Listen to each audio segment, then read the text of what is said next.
Catie Borland and I have been best friends for over a decade. Over a period of about 5 years, she let me see glimpses of a private struggle she was facing with her faith.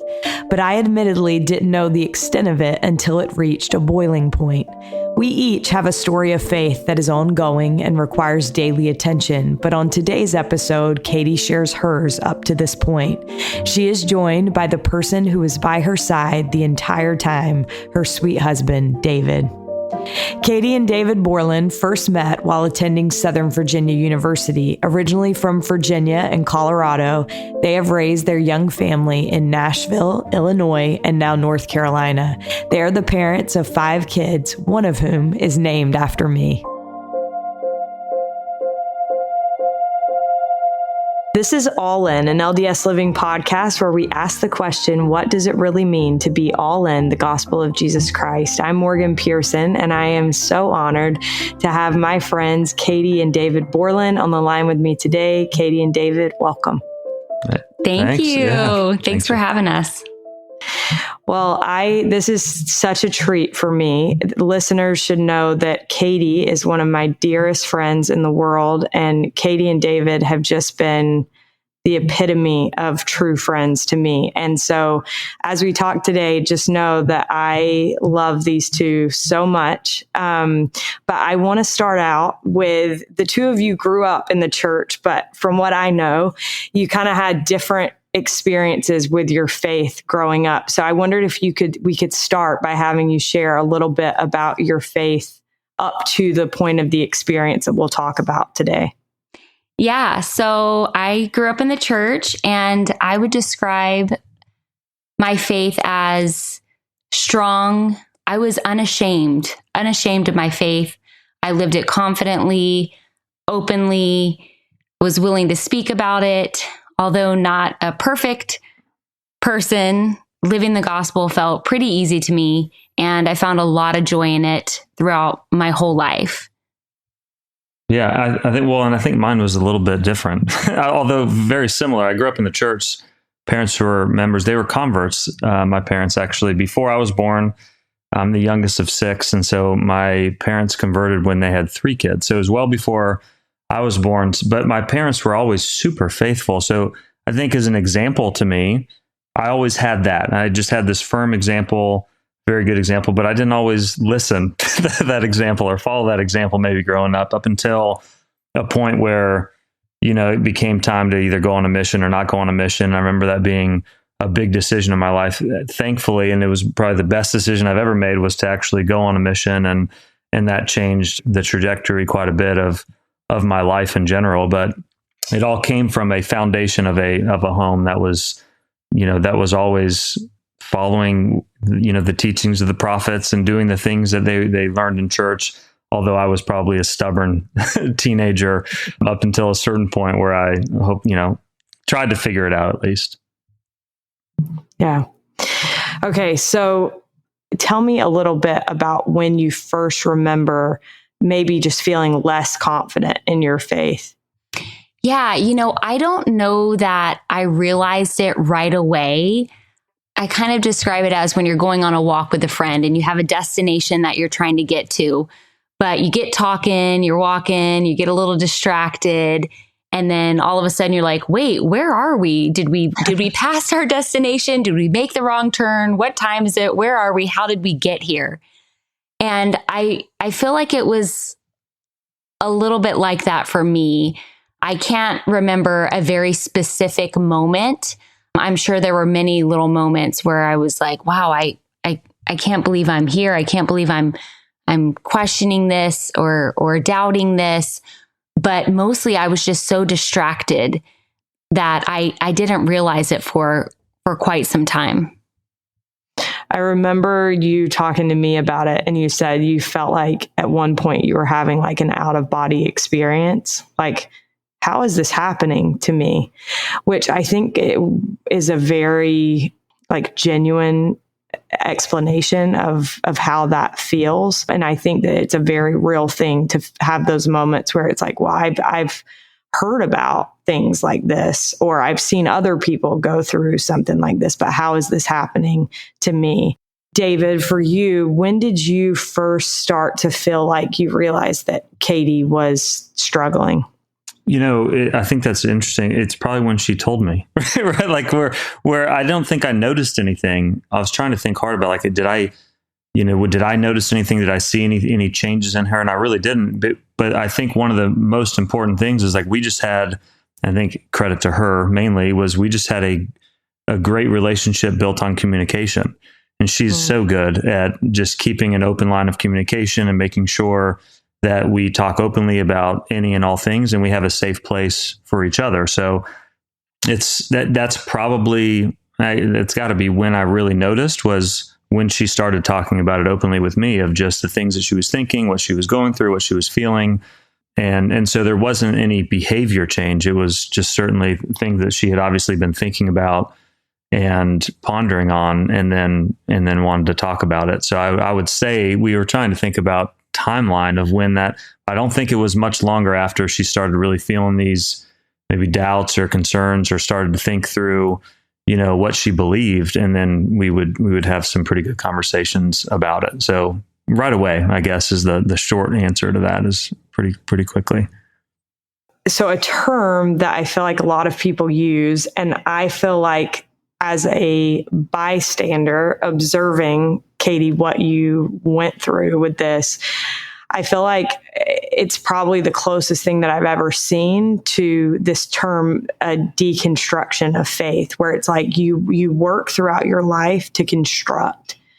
It's like if you were building a home, you work throughout your life to build something up, and then somehow it starts deconstructing, falling apart, or like the wheels start to come off.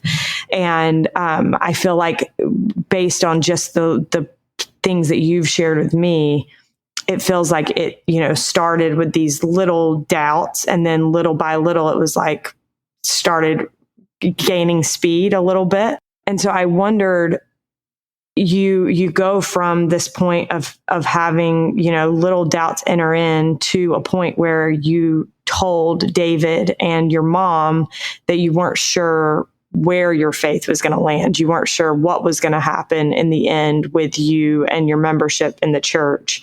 How would you describe kind of that period from when you first started to feel doubts or have questions, to getting to the point of being like, I don't know if I'm even going to remain in the church? Yeah, it was all consuming, really. It was so hard and worrisome and scary, just really scary, because, like you said, you've built this up. Things have been great. I hadn't had really any experiences where it would get knocked down. And so all of a sudden to say, well, I don't know about this, or gosh, that kind of makes sense, or I don't know what I think about that, and just kind of start figure it out. It felt so scary, but also felt necessary. It felt like I needed to do this because I was a truth seeker. I wanted to know the truth. And as I continued on that path, there were times where, I remember feeling like, Heavenly Father, help me. Like, this is scaring me. And I remember these words entered into my heart, and it was, I love you too much to rob you from this experience. And I held on to that because it then felt like, as scary as this was, it did feel necessary for me to go through what I was going through, to go through this wrestle, so I could really come to know him on a deeper level, and to find the truth, whatever that was going to be. And so I remember when I called my mom. So David and I had been having these conversations for quite some time. My mom and I would as well, but David and I live together, so we're having these conversations quite a bit, and he was amazing. And so when I would call my mom, she was also my safe place to kind of fall apart. And so she heard lots of my questions and a lot of rebuttaling. And I remember when I told her, Mom, I picked up my phone to call her to let her know, because this is where it was headed. I didn't know if I was going to be in the church anymore. And I said, Mom, I don't know that I'm going to stay. I don't know that this is where I'm going to land. And, you kind of brace yourself because you love your parents and you don't want to disappoint them. And also my mom is so strong and so faithful. And what she said to me gave me so much confidence. She said, Catie, I'm not worried about you one bit. And it kind of took me by surprise. And she said, because you are a seeker of truth, and I know you're keeping God in this. So I know you're going to land on your feet. And it did not feel like you'll land right here in the gospel. You'll see. It didn't feel that way. It just felt like she wanted me to know that because I was keeping God in it, that I was going to be okay. And I didn't have that confidence. And so I remember being able to just stand up a little taller, and I borrowed that confidence that she had in me. And it made me want to keep going. I remember saying in my head, okay, well, hold on a minute. Maybe I can keep going. Maybe I can. That's right. I am keeping God in this. And it was just what I needed to hear to continue on and try to figure things out with God. I love that story about your mom. Your mom is one of my favorite people in the world, but I want to touch on a couple of thoughts that I had as you were talking. One is, I think it's interesting. I feel like past generations, there was a tendency to just, and maybe it was true or maybe it wasn't, but the assumption was if somebody left the church, they were wanting to rebel in some way, something that about who they wanted to be didn't align with the church. And I think that now more and more, and maybe it's because of the increase of information and our access to information, but more and more there are people that want to find answers. And so it's not that something about who they are doesn't align with the church, because in some cases that I've seen, I feel like everything about a person is like the church is foundational to who some of the people that are leaving, who they are.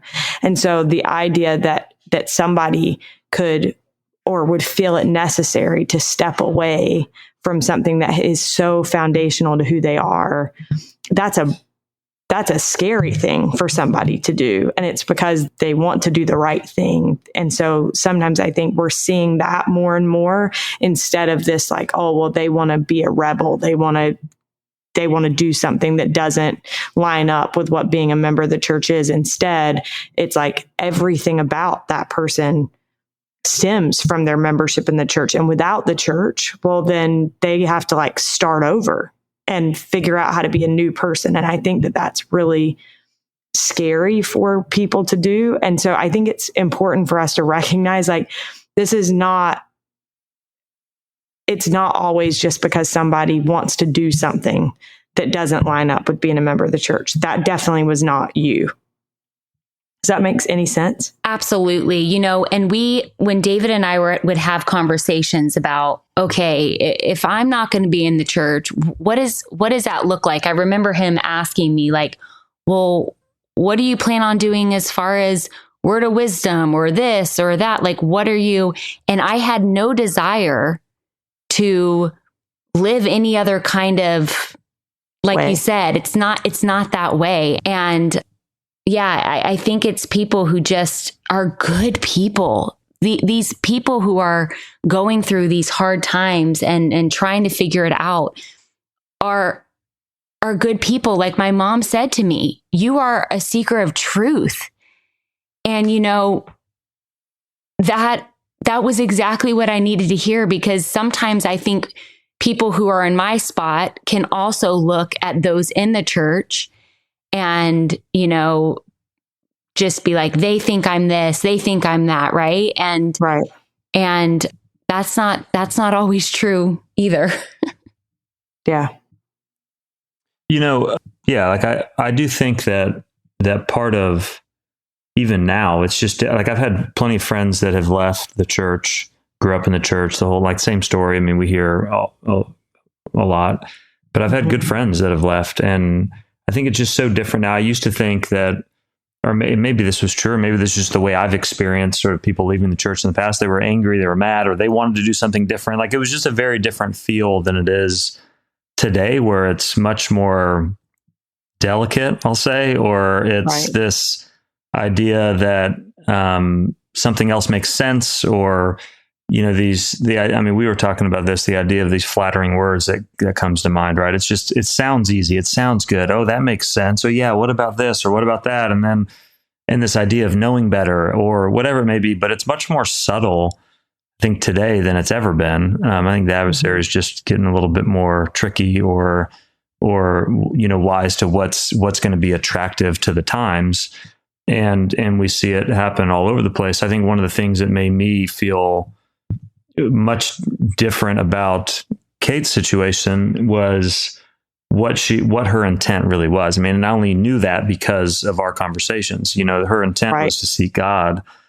And I knew that the only way, like there was not going to be any convincing from me, right? There wasn't going to be anything that I could say to convince her that the church was true, or convince her of anything, that any belief, that she had to go through that on her. I say on her own. I mean, of course I'm there, I'm going to support, but she had to figure that one out, and she had to feel that for herself, because there's no amount of facts that you could line up. There's no amount of, ideas that you could position a certain way, and that was never going to work.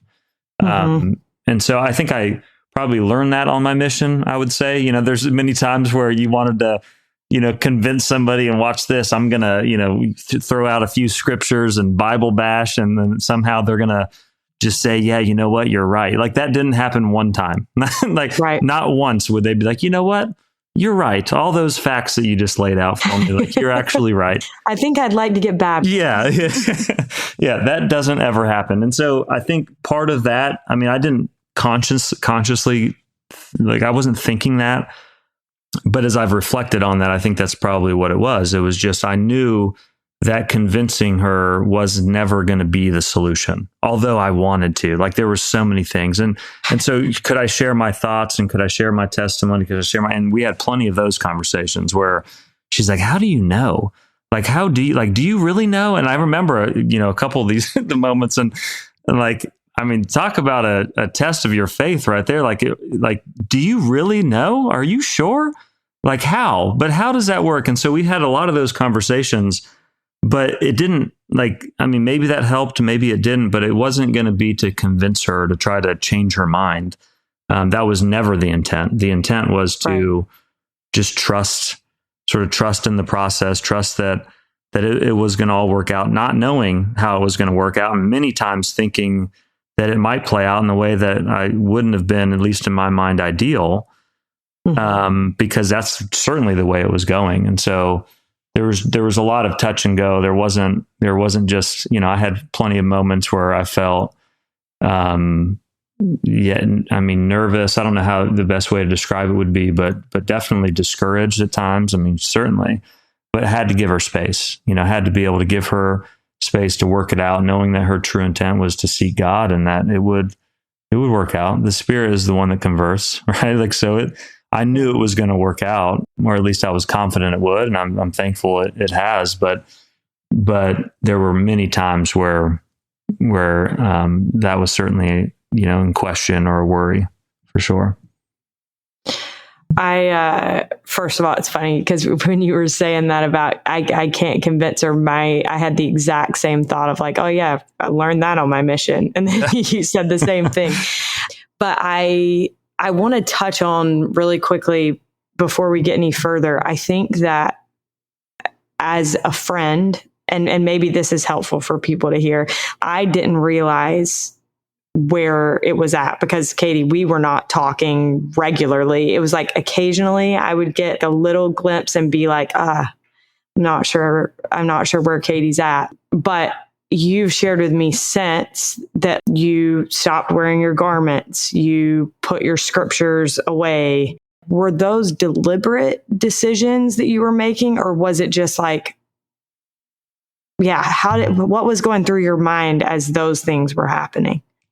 Yeah, I wish I could say that there was a moment where I was like, I'm not wearing my garments ever again, or I'm not going to read my scriptures. I think I was so distracted by all of the noise and all of the things I was listening to and learning about, and just busyness of life and not creating any stillness in my life, that I can't even say that this was the moment that it happened.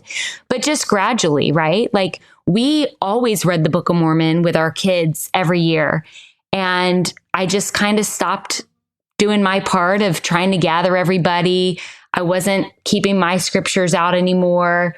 Just wasn't wearing my garments anymore. And it just happens so gradually and slowly. I always say to David, a question I think everybody should ask themselves is, if Satan was to get me, where would he start? And I think the answer is going to be different for everybody. The answer is going to be different for David, for me, for you. And as I ponder on that question, I think where it started for me was this desire to learn more and know more and understand more, taking something so good, right? This desire I have, and listening to the opinions of others. And I started noticing that when I noticed this is when there started to be a shift for the better. But I didn't notice right away, but I was forming all of my opinions after I heard what other people thought about it.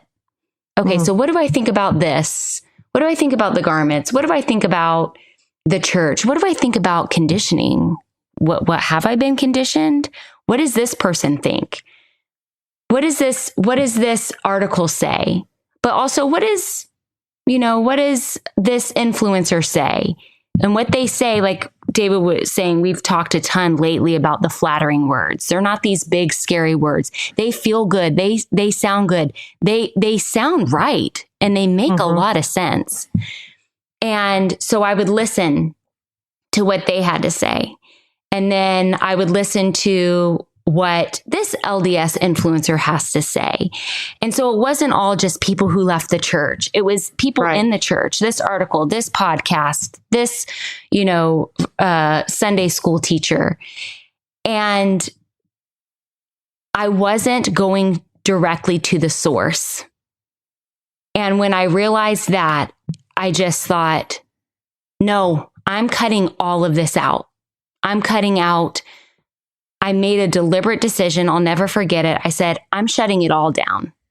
I'm not listening to those who've left the church. I'm not listening to this friend that's in the church, right? And I'm not listening to the person in the middle.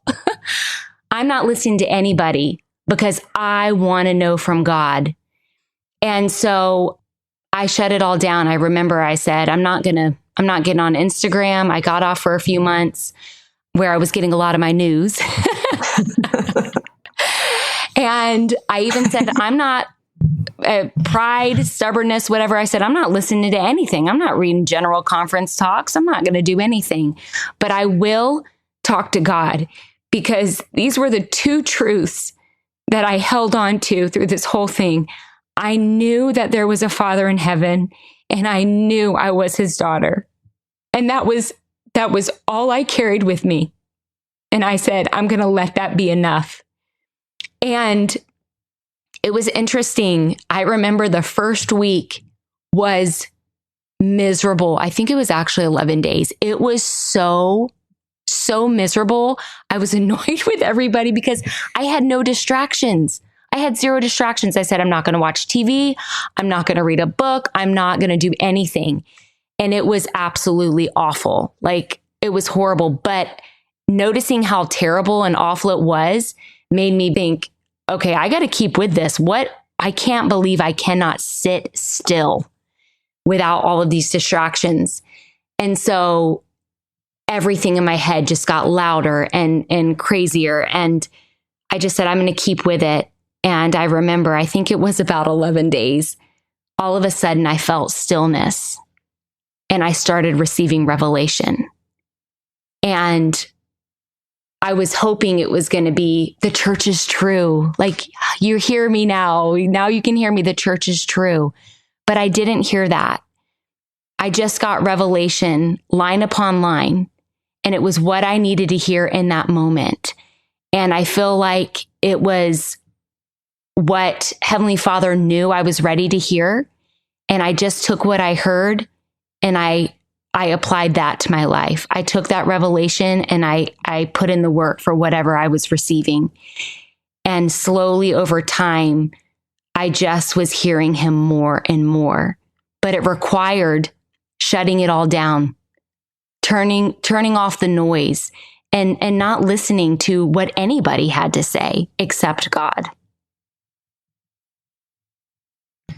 I love that so much. I think there's a couple of things came to mind. One was President Nelson's teachings about identity and how important that is. So like when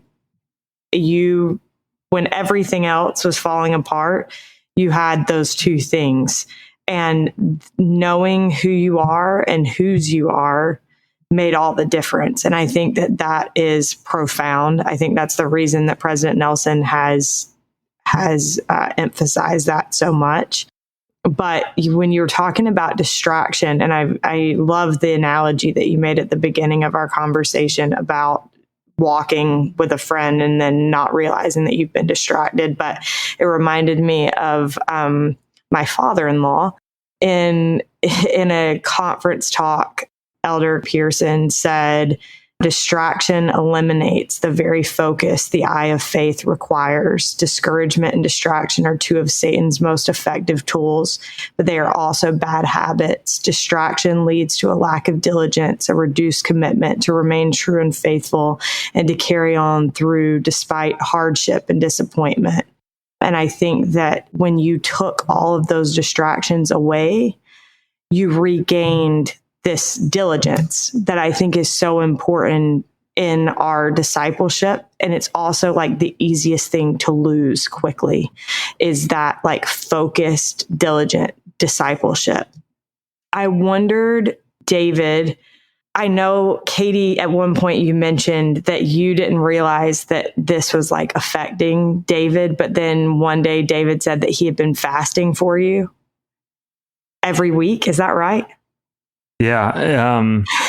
Yeah. I mean, it was probably every week. It was close to every week. It was I don't know for how long I did that for, but yeah, that would have been top of mind for any fast. I mean, it was the most important thing. I mean, I thought a lot about our family and what that would mean. Like, I didn't have any doubts about our marriage or anything like that. I had zero doubts about our relationship. But certainly those things come into mind of like, how are you going to work through this? Like, what are the things going to be? Like, are we going to still support going on a mission? Are we still going to support? Like, what does that look like? And those are questions I think are very natural to have if you think something potentially could go, another direction.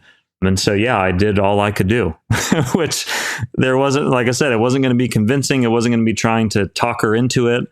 It was going to be, what do I know to do? And so then for me, it turned into all I can do, all I can control, if you want to use that word, is my own actions and how I approach it, which certainly can be what I can do from a fasting and prayer and doing anything I can to be supportive and be there and be a landing place, for conversation. But yeah, I mean, I guess it kind of goes back when things get really difficult. You kind of go back to the fundamentals a lot of times. I mean, that could be an analogy for anything in life, whether it's sports or business or otherwise, but certainly in the gospel, that's true. When things get difficult, what are the fundamentals as you sort of peel everything away that right. The tried and true. And, I just have a firm, testimony of prayer and fasting. I know it works. And so that's all I could do, and that's what I leaned into as hard as I could, and that was once again, it was just all I could do, knowing that I wasn't going to be able to control the outcome, but I certainly can control how I approached it. We just recently heard a guy speak that talked about inputs and outputs and how we can't control the outputs, but we can control the inputs. Mm-hmm. And we've talked about that a lot in our house. And I think it's so important, that idea of what can I control? What do I have the ability to decide? So I'm curious, one more question for you, David, is I feel like I have observed a couple of times, you being one of them, but another friend of mine as well, where the spouse, it was just like, I'm not worried. I'm not worried about you. You figure out your faith, but just so you, it's not going to affect my faith. Mm-hmm. And I think that that's an important thing. So what do you think it was about your faith, David, that made it so that when Catie was having this experience, it wasn't going to affect your faith or your testimony? I think it probably goes back to a foundation that I had that probably started on my mission. I kind of mentioned at the beginning of where like how I grew up in the church, although maybe didn't pay attention as much as I probably should have, but it ultimately landed on a mission and built a foundation and a testimony that has carried me through life. And I think that's where I see, how would I put this? I wasn't going to let it impact me because I kept up with that, right? I mean, that's just like exercising or anything else too. Like if you don't keep up with it, it's easy to sort of get away. It's by degrees, it doesn't happen overnight. But I had too many experiences that I've witnessed in my life, and certainly on my mission, but even afterwards, of just the Lord's hand and everything that I've done, where it would be impossible for me to deny that. And so, although difficult and challenging to see someone the person you love the most go through something that is challenging their faith, I felt like I had to, I say dig in's probably not the right word. That's not really the right way to describe it. But in some ways, it's like, go back to what I know to believe to be true, what I know to be true. And that's what I leaned on the most. And so it wasn't going to affect me or in terms of my testimony and what I believed, because I believed that. I didn't believe that because Kate believed that. I didn't believe that because my parents believed that. I had to receive that witness myself, and go through, although different experience, but go through a moment of times where you have to try it out. And as you try it out, I never had one major experience, but I had a lot of small experiences throughout my life that is just undeniable. And so it would almost be crazy to say, okay, even though you don't believe, now all of a sudden I'm not going to believe. Right. I can see how easily that could happen, though. I mean, it could happen really easily if I wasn't keeping up, right? If I wasn't doing the things that I knew to be true and that were going to sort of sharpen my saw over time, like it would be really easy. So when I say crazy, I don't mean that in a negative way. I just think from what I've experienced and the routines, I'll say, that I had built and the habits that I had built over time, I wasn't in a position then to then go and just walk the other way. And I'm thankful for that, because if I wouldn't have been keeping up, I think it would have been easy for me to be like, well, I'm just going to lean into, okay, I'm going to follow her lead here, and whatever happens. Our marriage is most important, our kids, all that, the way we need to be in sync, like all these things come to mind. But where I was is just that wasn't going to happen. Like I just couldn't look the other direction and go a different direction, I guess is the way to say it. And I think one of the reasons David was able to show up for me the way that he did, because I feel like he said, not perfectly always, right? but a pretty dang good job the majority of the time. And I think the reason he was able to do that is because he did double down on his faith and his beliefs and the things, those fundamental things. And I think that is what allowed him to show up for me in the way that was perfect for me.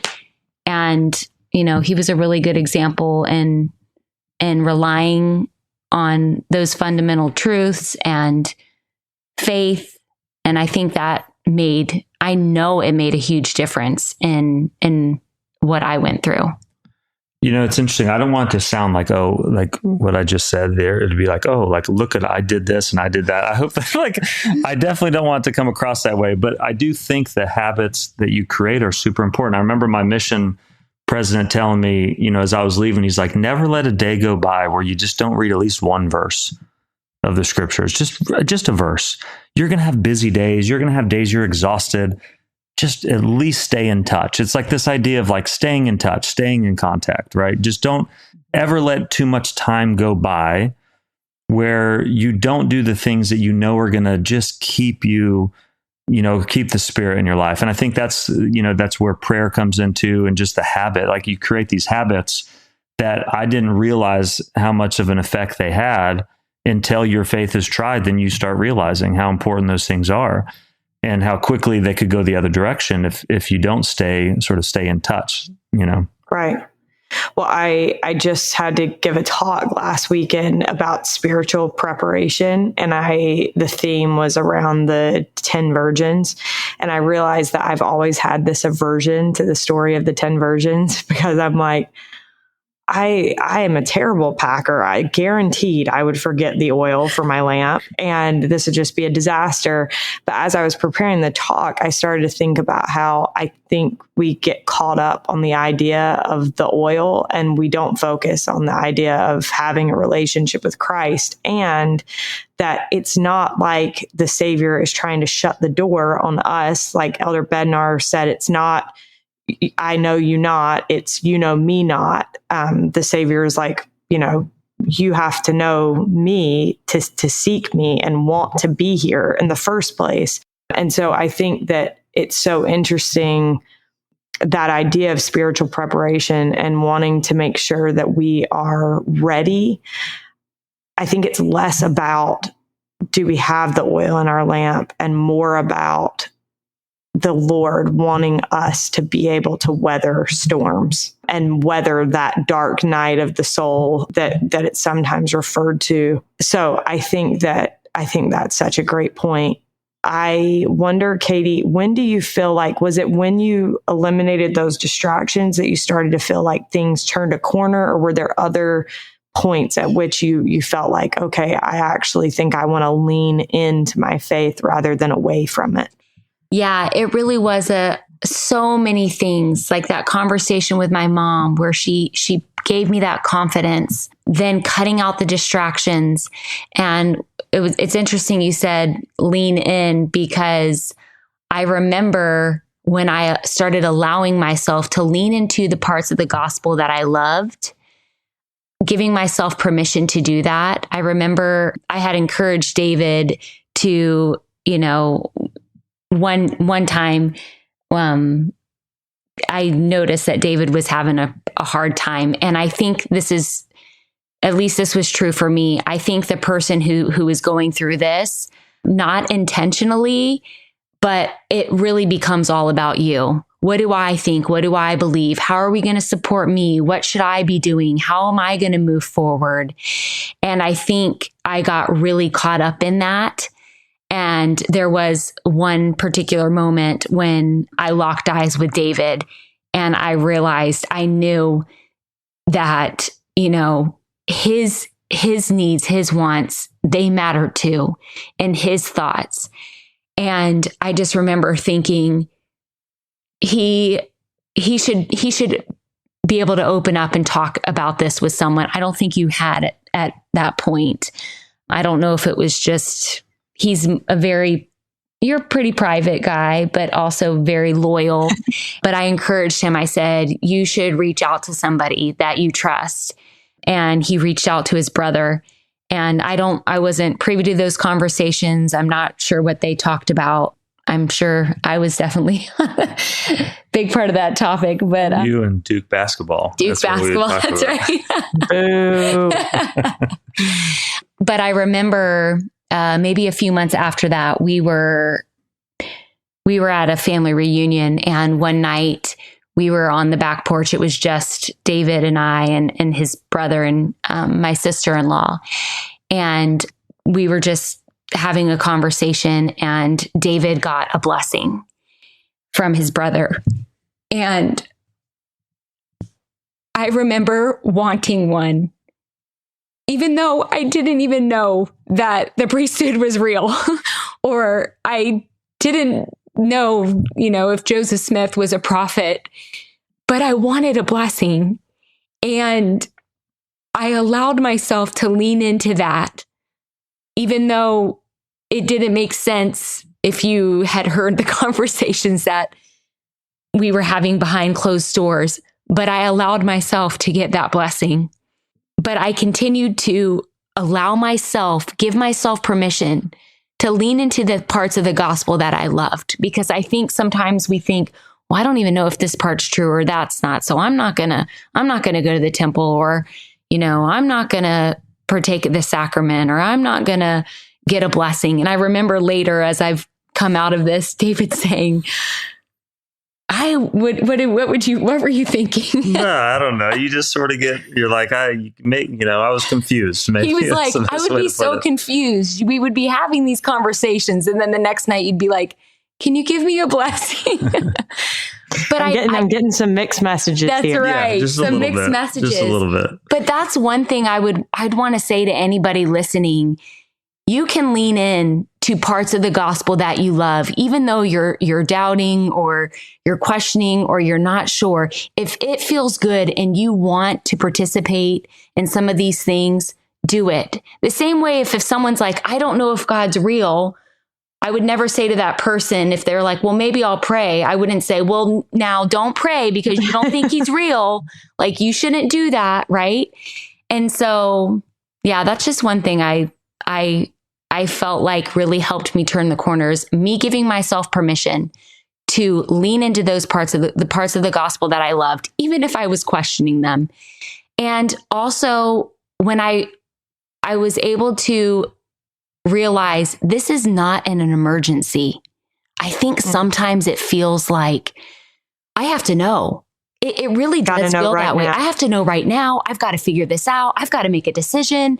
Like, this has to happen because I've got to move on with my life. I got to live my life one way or another. I have to know. I've got to make a decision. And God does not rush. He does not rush us. He's patient. He's calm. He's peaceful. And any time that I remembered that, I would drop my shoulders and I'd go, it's okay. It's not an emergency. I don't have to know today. And that helped. So it was lots of little things, but recognizing them and leaning into them, I think, was what really helped get me back on the path that I wanted to be on. Correct me if I'm wrong, Catie, but one thing I remember you saying about that blessing that you received is that it talked about listening to the words of the sacrament prayers. And you were like, as a mom of 5 kids, what mom actually has a chance to listen to the sacrament prayers? I don't even get anything out of church these days. But I think that you said like after that you started thinking about the sacrament prayers on like Saturday night. And I think little things like that, recognizing where you can do something. I've always remembered you saying that and that, choosing to do the thing that the blessing was counseling you to do, I think is an act of faith. And I admire that. Yeah, I do remember that. And I think, having an open heart and open mind and getting creative when you receive revelation, because it would have been easy to say, okay, like, yeah, church is hard. I still have little kids. This is difficult. But what can I do to follow this counsel? How can I get creative? And yeah, that was one of the things that I did. And it made a difference in my Sabbath for sure. And in my life. Okay. So it doesn't seem to me, at least as a bystander, that it's been as if your faith has been all restored at once, but there have been kind of some pivotal things. I think that it seems like there have been some breakthroughs where you feel your faith building back up. Can you share a little bit about what the biggest things there have been? So there were many, many things, but the most recent was I read the Book of Mormon, and Morgan, you know this. I've been talking to you about this for years. I've never liked reading the scriptures. I've done it out of obedience. Of course, there's scriptures like, that are powerful and meaningful, but sitting down and reading my scriptures has never, ever been anything that I've enjoyed. I've done it strictly out of obedience, and I've always wanted to have that experience. I grew up with waking up to my mom, reading her scriptures and testifying of the power of them and how they're written for our day and how much she loved them. And I witnessed that. And I always wanted to have an experience like that, but I never have. But a friend recently invited me to do a Book of Mormon challenge with her. And she said, I'm going to read the Book of Mormon in the month of March, and I would love for you to join. She asked me and one other friend. And this friend of mine is amazing. And she, just like everybody, she has her own challenges and tough things that she's going through. And, I have been someone who she's opened up to about some of these challenges and different things. So to see her double down on her faith during such a hard time was super inspiring to me. And so I did it, one, because I thought, all right, this will be a good little challenge. I think I'm ready for this, but also because I was inspired by her and I wanted to be supportive of her. And I think there is power in friendship and doing things together. And so I did ask, I was like, can I start now instead of waiting till March? Because 17 pages a day feels a little daunting.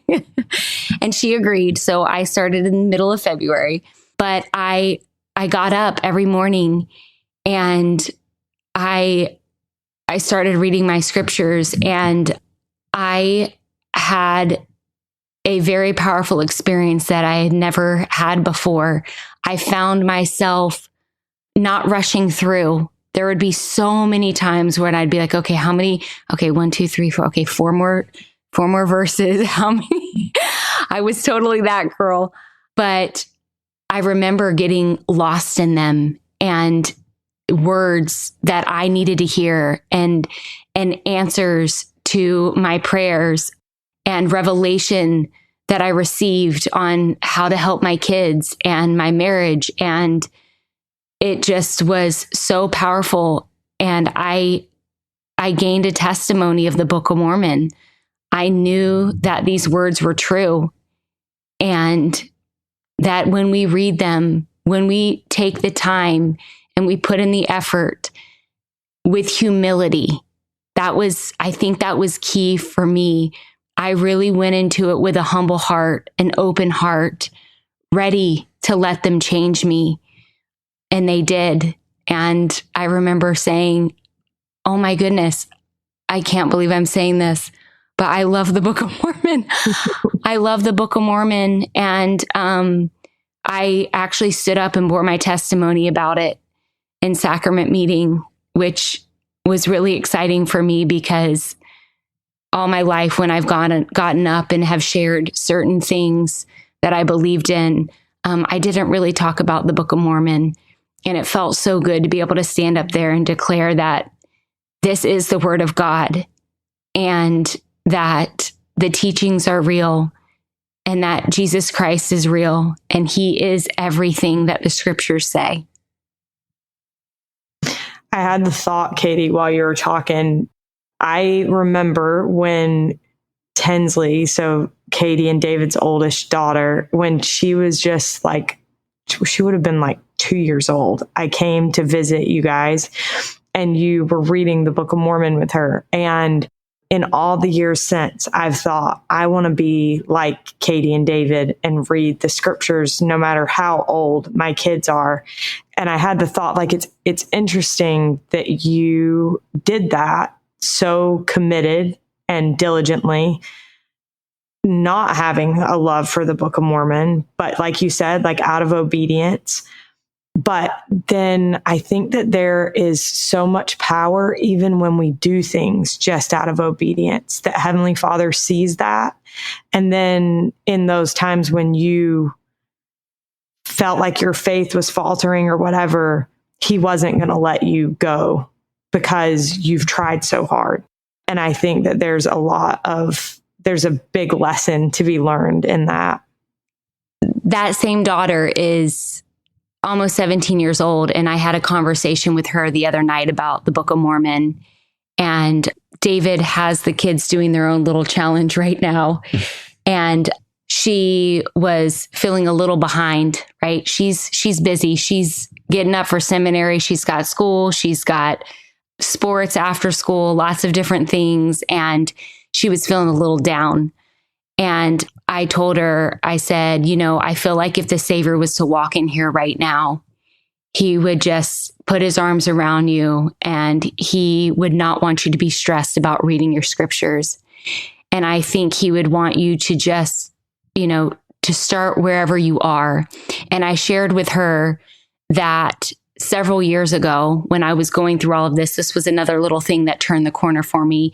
I didn't have my scriptures out anymore. I didn't know where they were. I wasn't reading them. And I had wanted to change my relationship with the scriptures. And I hadn't opened them, but I did put them on my side table. And that was where I felt like I could start. And so I would just look at them every day. It was just right on my nightstand, the Book of Mormon. And I'd just walk by it. I'd pass by it. And then I started just kind of putting my hand on it. And I remember one time, it was before we were going to go somewhere or something. And everyone was calling me down. And I said, I'll just be down there in a second. And I went over to the Book of Mormon and I picked it up and I said, I don't know if this book is true or not, but I do know someone went through a lot to get it here. And I gave it a hug. And I had a very powerful spiritual experience, and I hadn't even opened the scriptures. And so I told Tinsley, and I want to say to anybody listening, you don't have to read the Book of Mormon in a month and a half or a month. I certainly don't think I was up for that challenge and would have done that, 4 years ago or so. But start with the desire to change your relationship with them, even if that looks just like putting them on your side table and not even opening them or giving them a little hug. I don't think it matters how much you read. I think it matters more about the desire of your heart. And I've seen how when I allow myself to let that be enough, just the desire, that powerful things happen. Thank you so much for sharing that. Okay, before we get to our last question, I just wanted to ask the two of you if you have any other, and I feel like you've done a great job sharing this throughout. So if not, totally fine. But if there are any other things that you would say to someone, either someone going through this themselves or David, it's for a spouse that is going through something similar to what Catie, to the two of you experienced. I don't know. I mean, it might have come out a little bit earlier, but maybe in a different way of just from being the spouse in this case, it's learning to be the best listener and safe place that you possibly can be. Knowing that I didn't think anything, it doesn't mean that there was nothing I could say. I mean, certainly we had conversations and we talked a lot about it, and I was able to express the beliefs that I have. So I don't want that to be missed. But it wasn't about that. It was more about having a little patience, creating some space to be able to let the Spirit operate. And I think that was an important part of this. It wasn't easy. It certainly wasn't easy. I don't want to make it sound like it was an easy thing, because it wasn't. I know it wasn't easy for her either. And that's the other thing. I mean, she was the one really, challenged in her beliefs and the things that she was thinking and feeling and believing. But certainly there's effects, right? And so then you want to, every urge would tell you, like, I just want to, convince her or tell her, and, and maybe, and sometimes like, wake her up or whatever it may be, whatever you may be thinking. But I knew deep down, and I still believe that to this day, of just, that wasn't going to be the way to go. That wasn't going to be what was going to be long lasting, I guess I should say. It took a simple desire for her to know what was true, how to get to that truth. And that was going to be what was going to lead her on the right path. And I had to trust that. And it wasn't quick either. Like, this wasn't, right. I mean, I don't know how long when Catie said this will be an hour. Years ago, you know what I mean? But I was like, years. 4 years ago. Yeah, it was a long time. It was a long time, so it was, I mean, there were certainly moments where it was a lot harder, and you didn't feel like there was a lot of progress. But then there were moments that had, you started to see things, and she started to say things, and there was some encouragement there, and you're like, okay, like, I think this is moving in the right direction. But even then, sort of resisting the urge to be like, all right, we're back. Are you back? Like, right, what? Right. There wasn't that either. It was just little by little, I continued to just try to do what I could do and pray and fast and be there for her. And that was it, and that was all I could do, is just be a better listener than talker. And I think that was an important part of this, and just trusting that the Spirit would do its job, and be able to, obviously she had to do her part certainly too, but that the Spirit would be able to be really the one to help her feel and know. Very wise. Catie? I think for me, oh man, I'd want to hug somebody. I'd want to hug them, and I would want to say, I know that this is hard, and I know that this is scary and worrisome, and I know that it's heavy on your heart and on your mind, but you got this. You got this. And God is going to help you. Keep God in this, and you're going to land on your feet. You're going to land on your feet. This isn't an emergency. Drop your shoulders, exhale. Keep God in this first and foremost. Cut out the distractions. Give it a week. Try that. Try 11 days, apparently, for me. Cut out the distractions and find out what God thinks and what God wants you to know. Not what this person says, or your Sunday school teacher, or this Instagram influencer. What does God think? What does He want you to know? Keep Him in it. And you got this. You totally got this. Preach. Oh, so good. Thank you.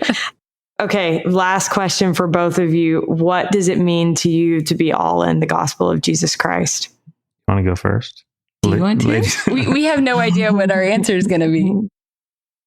It's hard to describe, but I think the best way maybe is no plan B.